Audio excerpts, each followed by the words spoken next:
Welcome to the meeting room at Global TV Talk Show, a broadcast service of globalbusinessnews.net.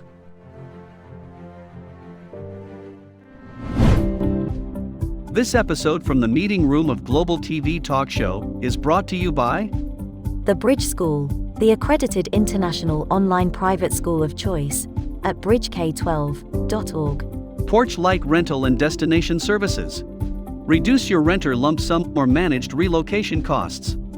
Visit them at porchlightrental.com. And by airs.com. With our full range of services, we can help design and manage your international relocation. Find us at airs.com. Primestone Partners, featuring corporate, government, and developer housing solutions, as well as senior-level advisory services. Find them at primestonepartners.com.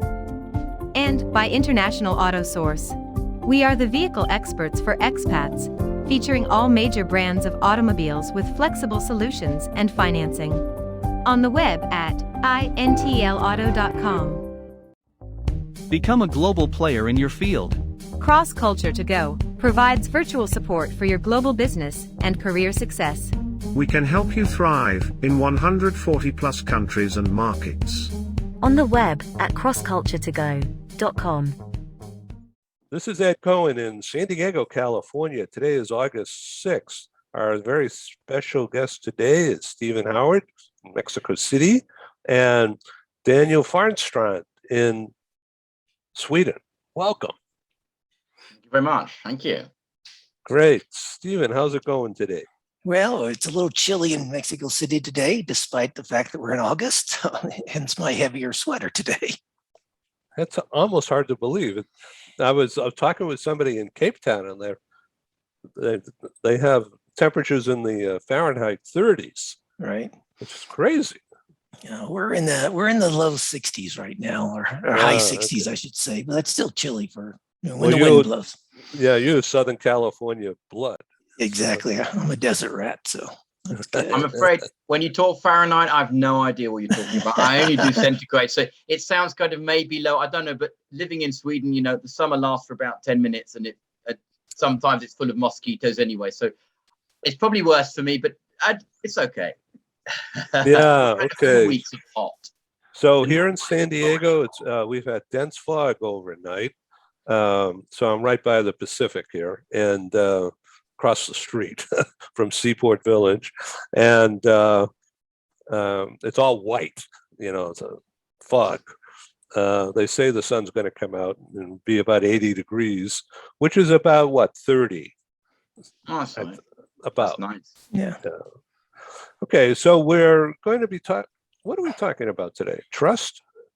Yeah, talking about trust leadership. Daniel's got a lot of good thoughts about trust leadership. He and I have been talking kind of offline the last couple of weeks, and he's got a group of people in Europe that he discusses these issues with quite a lot. So that's why we've invited him to the Strive XX show. So Strive XL show, I should say. So Strive XL is all about helping leaders develop their people and lead better and lead us out of this pandemic and into a better economy.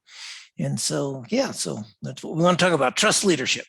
So trust in the world of remote, virtual, online, it's really hard, isn't it, Daniel? Well, I'd say really, the thing is, let's have a look at the other side of it. If we look at kind of like old school hierarchical sort of management kind of style leadership, I would say management by fear is very, very difficult to perform at a distance, right? So we have what I would call a pandemic shift or pandemic shifts, because it's like multiple paradigm shifts that's happened simultaneously. Usually you get one game changer. We've had massive ones. We've had shock digitalization that's pushed us 10 years forward in time. I'm part-time management in performing arts, or should I say leadership, really, I suppose. And that we've gone another 10 years forwards because what we usually do on stage has been made impossible for over a year. The events industry is down, turnover down by 95%. So it's brutal. So things are happening on the personal level and on the organizational level and on societal level as well. So that's why I would call it pandemic shifts. When you say performing arts, does that mean concerts, plays?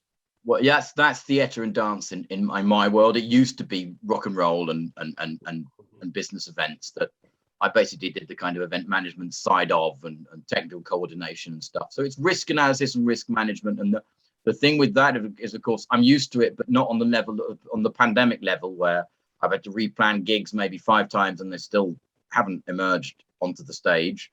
That's the one thing. And I think for leaders around the world, we're faced with risk management and handling either massive turnover losses or massive boosts of turnover in some cases, in some industries, right? At the same time, we have any given workforce on any given day. If we're not in lockdown mode, we're looking at 30 to 40% of the workforce is gone at home due to symptoms or family members with symptoms, right? So that is the onslaught of operational mode. Now, at the same time, leaders have got to think about strategy, and like, you know, performing arts, we kind of like have to rethink the whole business model. Not that we make much money; it's not really good business, so to speak, but it's still a business model, and we have to rethink it because we start competing with television and film without any of the equipment, without any of the know-how, without the digital infrastructure really in place, not in-house. I mean, in society we do. In Sweden, we're very digitized.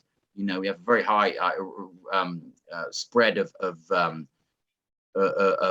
you know, fiber, etc. So the infrastructure's there, but still there's a lot to sort of get into, and it's to replace what we do live, the live experience. It's horrible to do it digitally, but I think as a complement, it will be fantastic. So we'll be able to have the live performance, and we'll have a live feed to maybe California, so some of you guys can check in on part of what we're doing, give you backstage view, interviews with the performing artists afterwards, etc. So we're having to rethink on a strategic level, but we're also having to deal with quite a brutal situation for leaders around the world when it comes to the day-to-day, the risk assessments and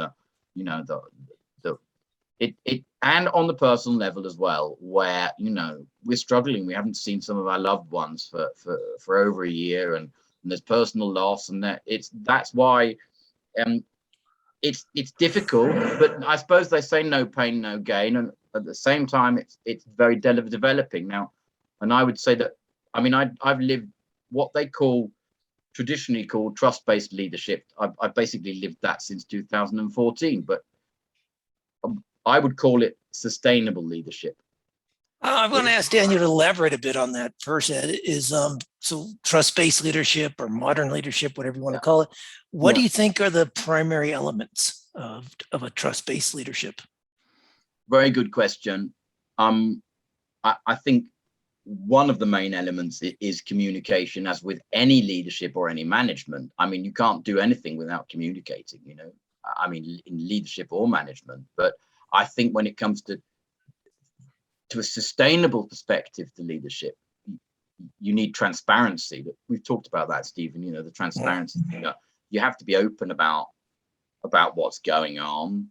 And I think the other very, very important part is empathy. I think, you know, to coach our employees, to help them, to listen to them, to guide them, but at a distance, we need empathy and trust as well. You know, one of the terminologies is trust-based, or sometimes they say coaching or agile, and they're used differently. They're synonymical or not. We don't really know, but I call it all sustainable because I think it's kind of the only way that we have to lead people. Because if we look at it from a people's perspective, it's what makes people stay in an organization. It's what people enjoy, make them enjoy their work and give them a sense of fulfillment and self-development and many other things, and security, which is very important. But even looking at it from the sort of short-term leadership perspective of number crunching, productivity and trust go hand in hand, right? So even from that perspective, I would say that productive organizations are trust-based organizations. So however we want to look at it, sustainable leadership is the new thing, and short-term leadership has to go out because people are hurting and productivity is bad as well. So whichever way you look at it, I think it's time for us to really start. So in an earlier show, sorry about the talking over, there's a bounce back that I'm hearing. In an earlier show, Stephen mentioned that because of remote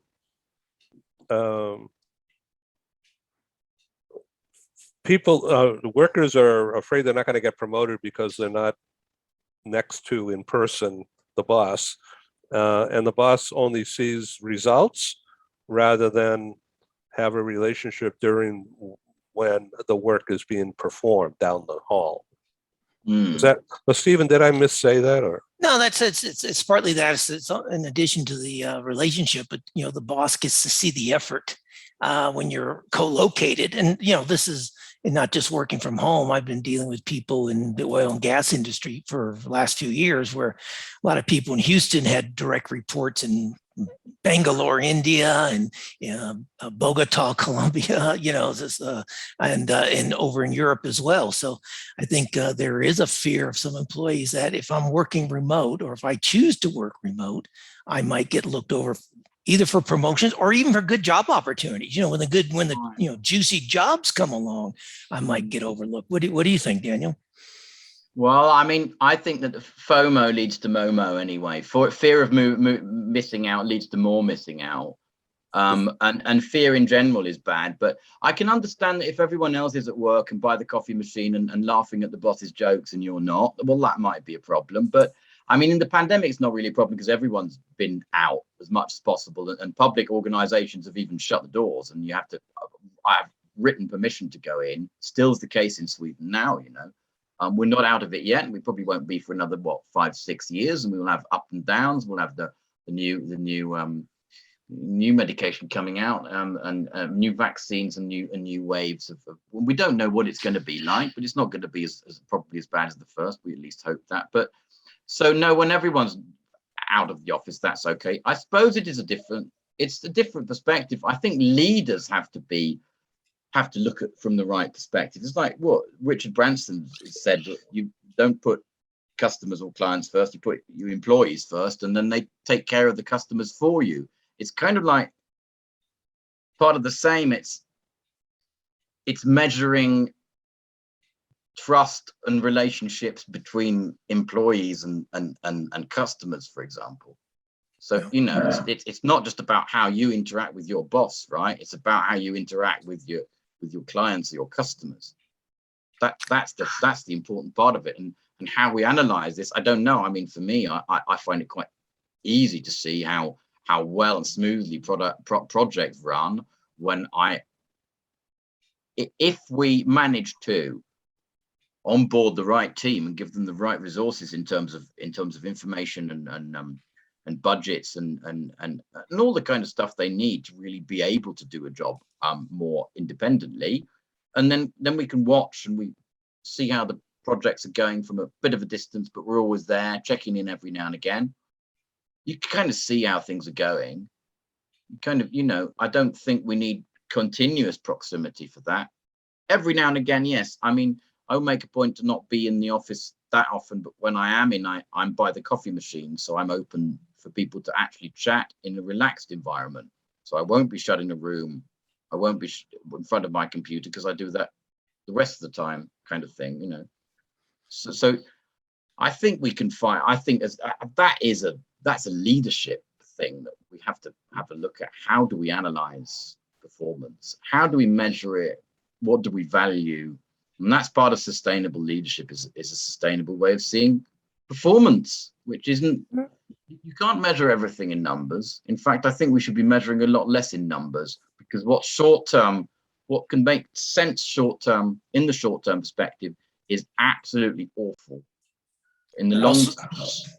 It also means we should be measuring effort, not just results. I think that's one of the fears when somebody may be working to their 110% of their capability, and for whatever reason, they're, market changes, they're getting the results they want. And I want to go back to a comment or point that Daniel made earlier about communication, and just throw out that perhaps another aspect of communicating, whether it's remotely or coming out of the pandemic as part of this, as he said, more transparent communication. I think leaders have to be confident enough to say sometimes to their teams, I don't know what the answer is. We're going to work together. We're going to figure it out. I have confidence in this team, but I don't have all the answers. And, talking about agility, the world's changing too fast. I mean, you can strategize and say, as soon as we come out of the pandemic, we're all, people are going back to the stores. This is our strategy. But then 6 weeks later, a government shuts things down, like in Australia. And, Australia, I think, is in their 5th lockdown now.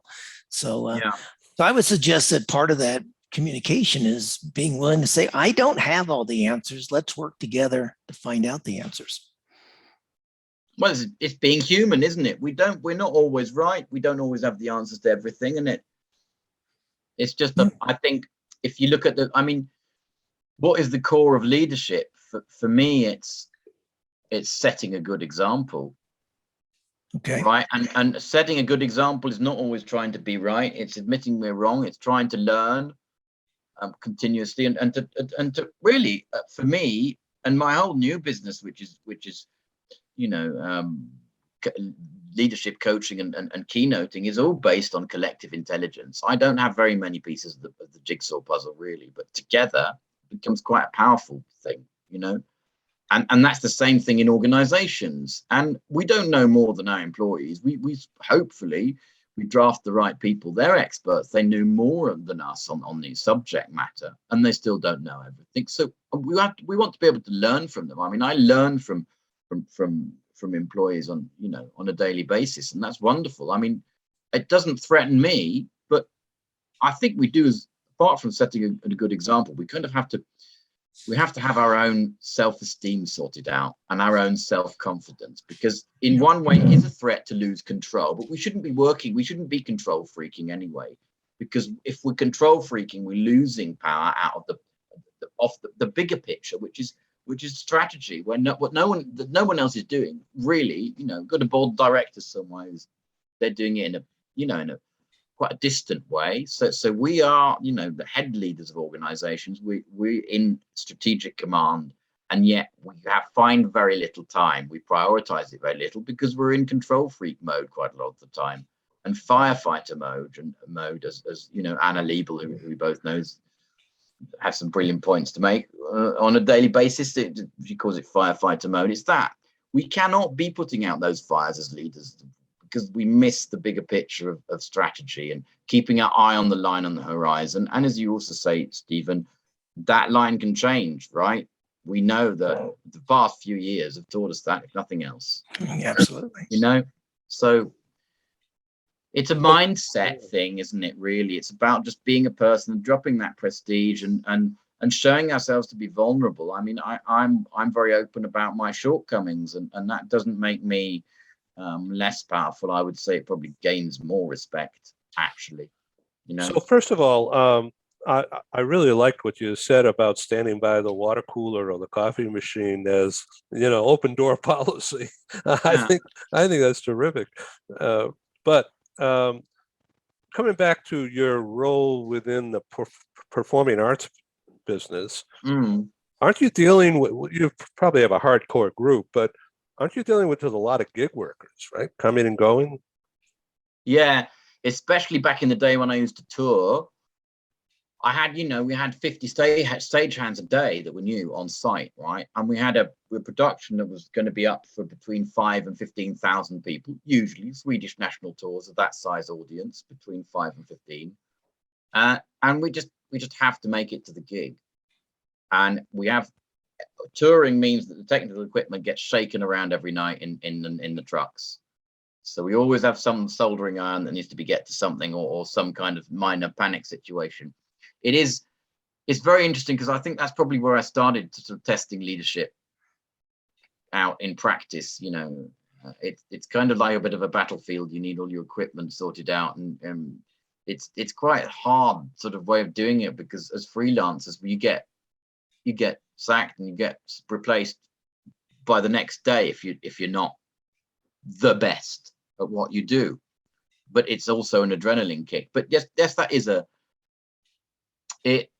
I suppose you can't build an organizational culture in a day. So that's the difficult thing there. In normal organizations where you have more of a core set of employees, you can create an organizational culture that is sustainable as well, that feeds into your sustainable leadership. That should feed into your vision and mission work, of course, obviously. We interrupt this broadcast to bring you a timely announcement. Hi, I'm Sergei Gorbatov. I'm Angela Lane. Together we're researchers, writers and practitioners in the field of human resources. And we've also been multi-country, multi-assignment career expats. We owe our professional development and growth to a very large extent to the international assignment opportunities that we have had. But in a world where distributed work may become the norm, we also want to understand what will happen to the nature, duration, and purpose of international assignments. Together with our colleague, Julian Dalzell from the University of South Carolina, we're undertaking a study on the future of expatriation. And we'd value your contribution. You can participate in this important study by completing a simple 10-minute questionnaire. Access the questionnaire by typing in your browser tinyurl.com/expert study. That's tinyurl.com/expert study. You can also find the link here on Ed's website next to this video. Thank you for joining us in this study. In return for your contribution, we'll provide you with a copy of our research. And of course, you'll be invited to an exclusive webinar hosted by Ed, where we will share our findings right here on Global Business News. And so please go to tinyurl.com/expat study. Take the survey so that we can better understand the future of expatriation.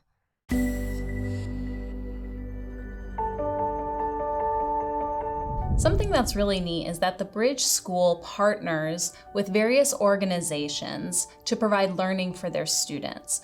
For example, we partner with a major ballet company, and we are able to enroll several of their students into our school. So now not only is the student able to participate in a school and have a seamless transition while they're very active in their ballet career, but now they have other dancers that are with them that are doing some of the same courses. So it's almost becoming a camaraderie where they're taking similar courses, they're working together on their ballet, and really being able to form this great partnership with these organizations to provide a needed service.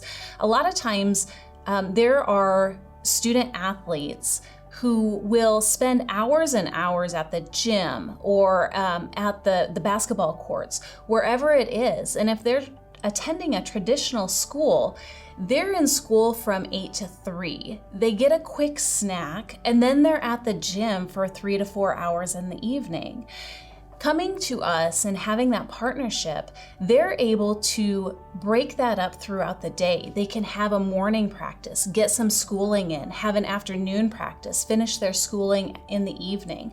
So there's that flexibility. And additionally, if there are tournaments or performances, it's fantastic because if there's a week where they have shows straight through, they can take that week off of learning and then pick back up when they're done. So it offers this great flexibility. And for the program owners of these sports leagues, it is a win-win situation for them because they see this need. They see this need that their students need to make sure that they are obtaining the grades necessary to be successful adults in our country and in other countries. But it provides them an environment where they can be successful at both.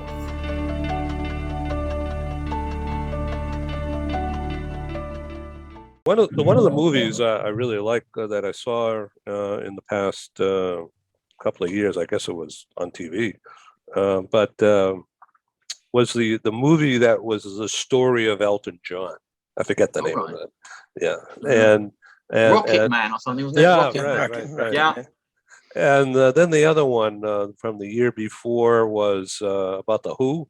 or There was one about Freddie Mercury too. yeah, Freddie Oh, Mercury. that was beautiful, wasn't it? Bohemian Rhapsody. What was it called? Yeah, that was Yeah. great. And boy, just imagine putting that kind of stuff together.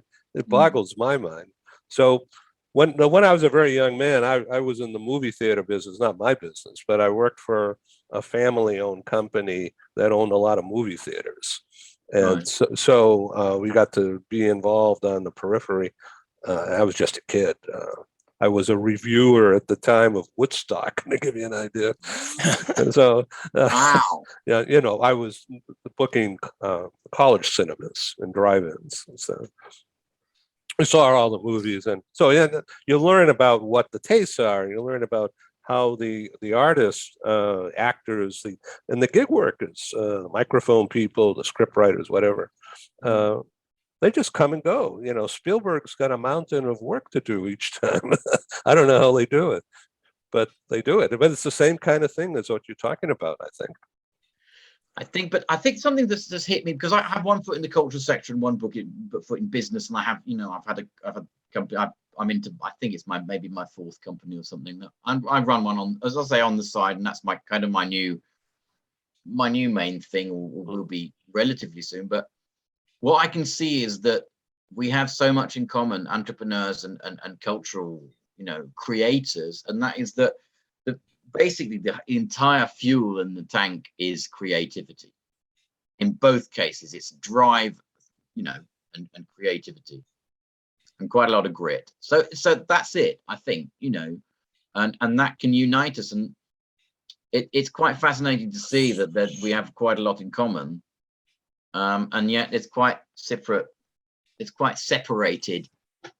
But I say quite often about as an organizational perspective instead of just business, because I do want us to not forget about the NGOs, because they're also important organizations. And I do believe that the business and NGOs have so much, not only in common, but they also operate differently in ways that mean they can help each other out an awful lot. It's not just about big business giving money to NGOs. It's about NGOs having new perspectives on business. For example, like, we talk about storytelling in marketing, right? And we think we know what storytelling is. Well, not really. Ask a theater director about verbal narrative-based, communication, or you ask a choreographer about movement-based narratives and how you build them. That's what they do all day, every day. I'd say any marketing director in the world has a lot to learn from a theater director or a choreographer.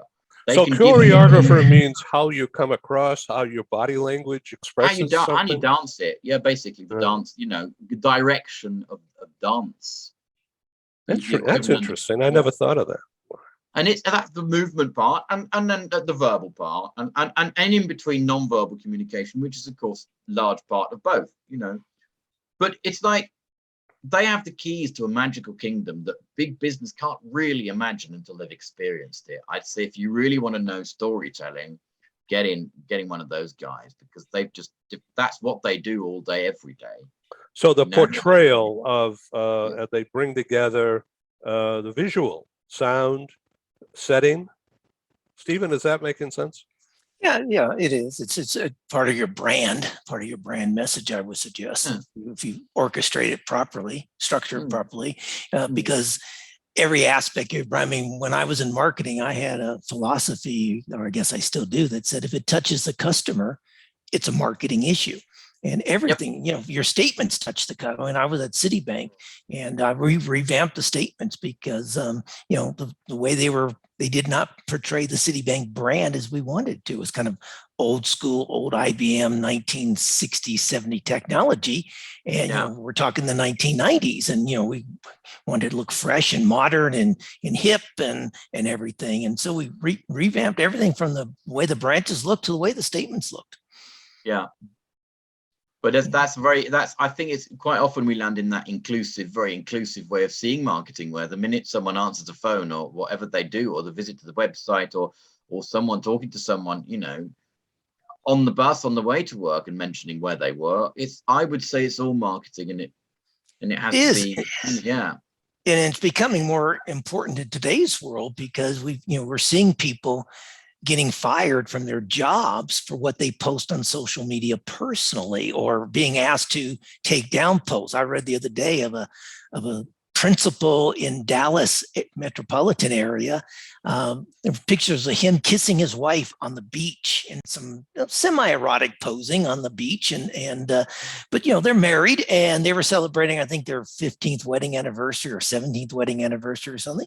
And some parents objected to this on his Facebook page, and the school district asked him to take down those posts, that it wasn't appropriate for the principal of a school to be seeing this. And, okay, so that is his wife, I mean, they were clothed, it wasn't erotic, it was sensual, I guess, but he's kissing his wife on the beach and he's being asked to take it down because that's so-called not appropriate. So, some organizations consider that what their employees do outside the workplace reflects on the employee themselves. Well, I'd say that's human.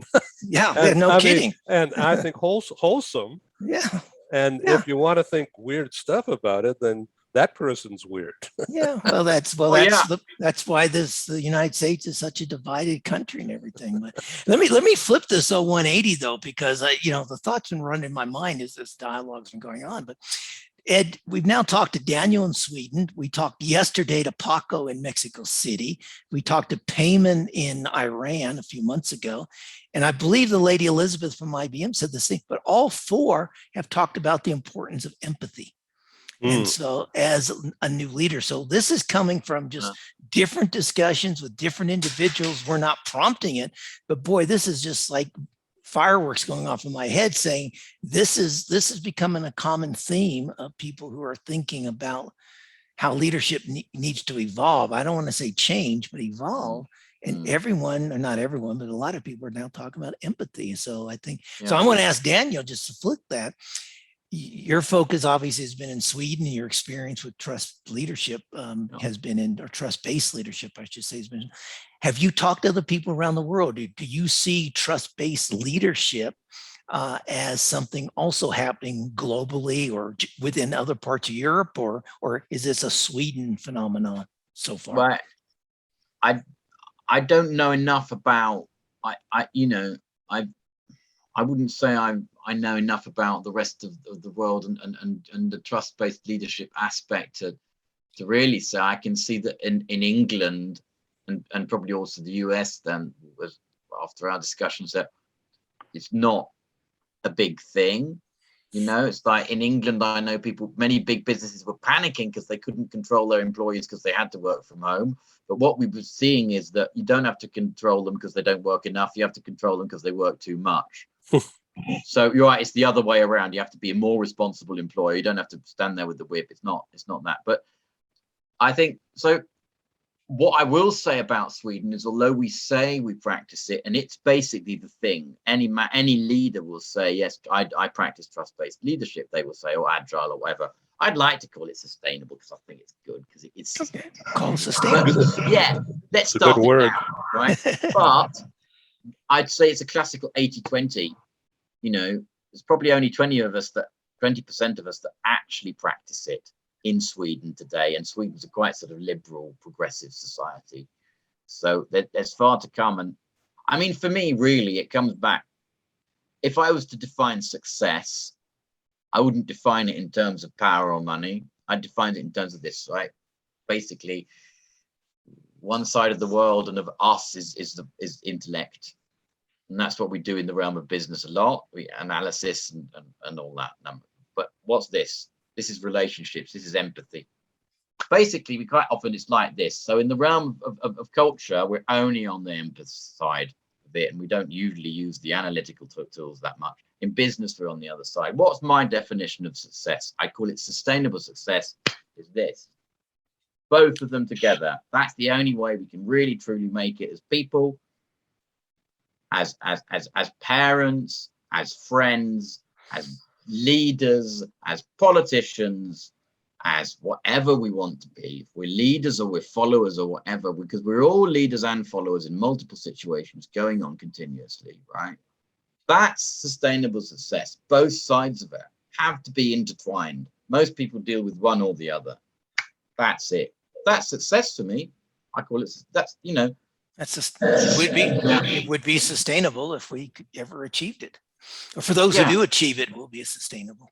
Yeah, definitely. And what I can see is that because I've been in performing arts myself. I've been on stage doing stuff as a musician and an actor. So I know what it's like to open our rib cages to the world. But we become very vulnerable, and it's very difficult to shut them. Now, if you have the intellectual side of it, you find the tool set to deal with it. Like tools like way to basically reboot the system, or to, you know, like mindfulness and other techniques to shut that side of it. Also, I would say in business, coaching people, listening to people, meeting people, daring to show our vulnerability. The same way we do on stage is the same we can do as leaders.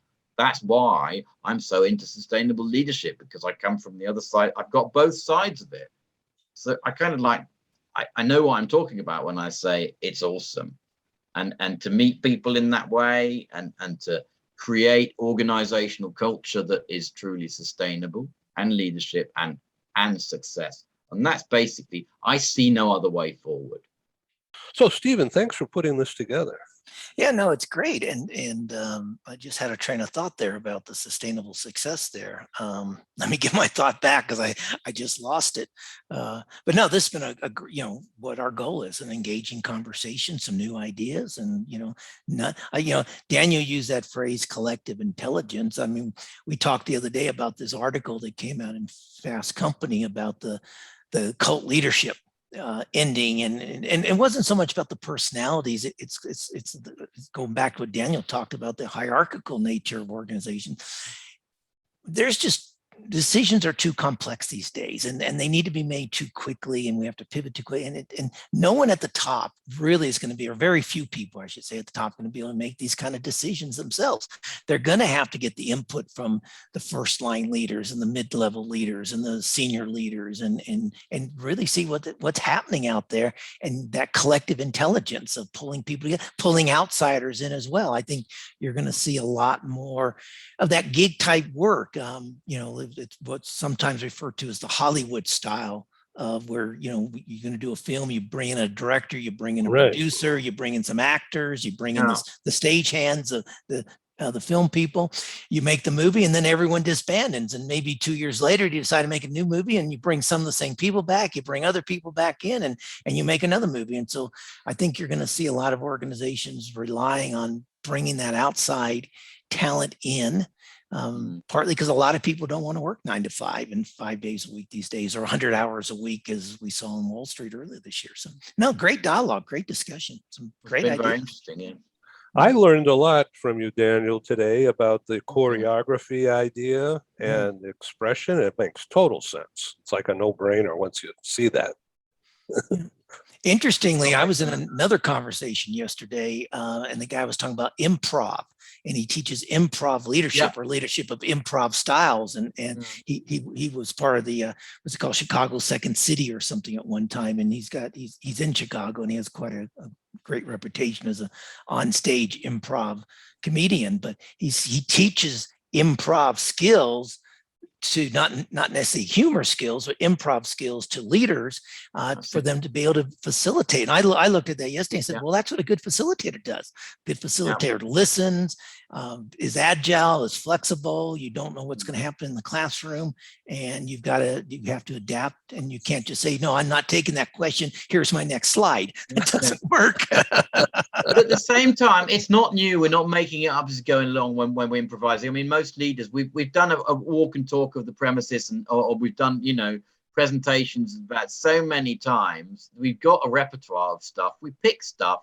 I mean, it's like my keynoting basis. I call it. It's shelves of bags behind me. I just pick them. If it's a Q&A session, I just grab one. I don't need to create triggers and bridges. Whether if it's a whole flow, I need to create them. But and those bags, we have them. It's part of our repertoire, and it's the same in improvisational music or theatre or whatever you do. It's not like you make things up.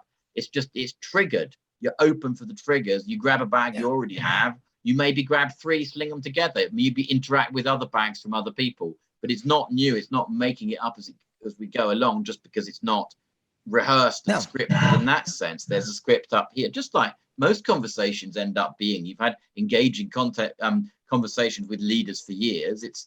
you blurt out a few new things, but quite a lot of it is it's but it's building on what you've already done. I think that the other thing that we have to get over is the fear of failure. We see it as failure if we say the wrong things, or we say the things that we didn't think we were going to say. But I mean, in real life conversations, we never have a full plan for it, do we? So I suppose impro is part of overcoming fear of what we call failure, or questioning the concept of failure. It's the fear. It's the fear of losing control of the conversation. It goes back to the fear factor. I would suggest. You're right, Dan. I have 3 or 4 stories in my repertoire that I can talk. A story can be used to talk about leadership. It could be used about communications. It could be used about listening. It could be a feedback. It's the same story. I just different aspects of the story I emphasize to get across a point. But it's the same story I can tell over and over for different situations. Yeah.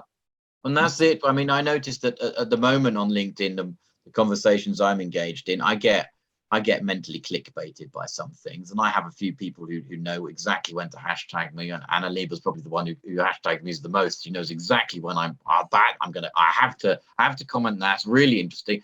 But I think we should write a list of them soon. But diverse teams is one of them. Trust and security is another one. Leadership versus management. That's one that's constantly on the cards. The definition between the two.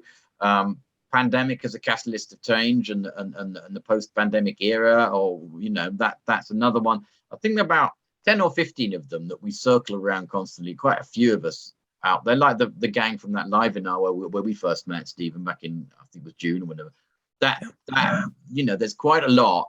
Many of us circling the same subject matter and the realms of thought, and just contributing, because those threads or the live inars and the discussions, that's the main parts of of collective intelligence. And it is fascinating because many leaders have got many interesting stories to tell and different perspectives, and just teaching each other, and talking and listening, and quite often it's so nice it doesn't even feel like work. I mean,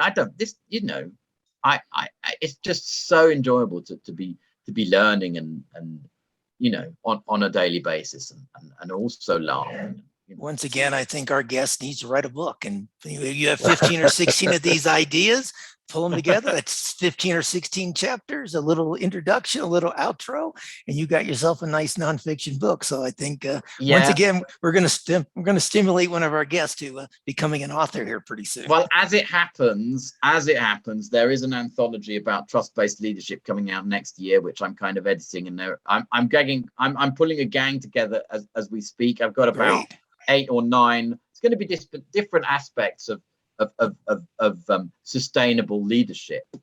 It's going to be in Swedish first, because the network's kind of primarily Swedish. It's a network more than just a gang of authors, and I'm so excited about it because the people I've got on board now are absolutely fantastic. I can't wait for them to meet. We're going to meet up in September, and I can envisage how much they're going to have to say to each other, and what a powerful. It's a wonderful thing, with anthologies, because then people can. You get a team together working on something that people are interested in, and they write the separate chapters, but we're all engaged in the same kind of subject matter, and yes, definitely. And I suppose we have to translate it then, shall we, into English? Absolutely. If it's good. I also think we should get you back with 3 or 4 of your co-writers when the book comes out next year. You come on Global TV. Come on Ed's Global TV talk show and do a panel discussion. I'd love to. You're on, buddy. You're definitely on. Well, thank you, Stephen, for organizing. It's on film now, so now we have to. Yeah. All right. Well, Daniel, thank you very much. This has been, like I said, our goal was an engaging conversation and engaging discussion. I think we've achieved that. Thanks, Ed, for being our host as always. And those of you who watch this, if you enjoy this, subscribe to the Thrive XL show on Ed's YouTube channel, and also subscribe to Ed's Global PR talk show also, because there's a lot of fascinating guests there talking about things. So it's been great. Blessed. Yeah, I wish you guys both a wonderful weekend, and we'll catch up next week sometime. All right, this is Ed in San Diego. and Daniel somewhere in Sweden, Stephen in Mexico City, and route to Palm Springs. So yeah, leaving all right. Sunday. Yeah. Cheers and bye-bye. Thank you, All sir. right. Thank you Thank very you. much. Take Thank care. Thank you for joining us in the meeting room at Global TV Talk Show. Have a wonderful day, and stay safe.